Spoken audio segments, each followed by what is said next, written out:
امك هتقعد تدور عليك الليل نهار انت فين. يا ريت. كل ام بيت عايزه تخلص من عيالها في رمضان. اللعبه دي ليكي هيبات جواها مش هيطلع منها. ايه ده شمع؟ شمع.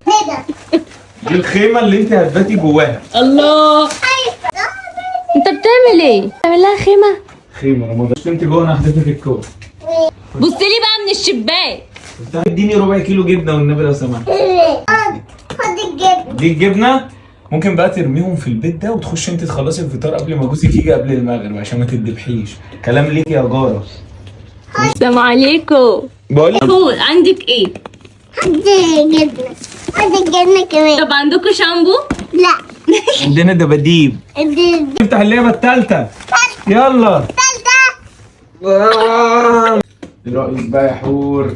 حوض شوتيها في عينه. ها ماشي. حبيبي. يلا يلا. يبقى الحارس ما شفته في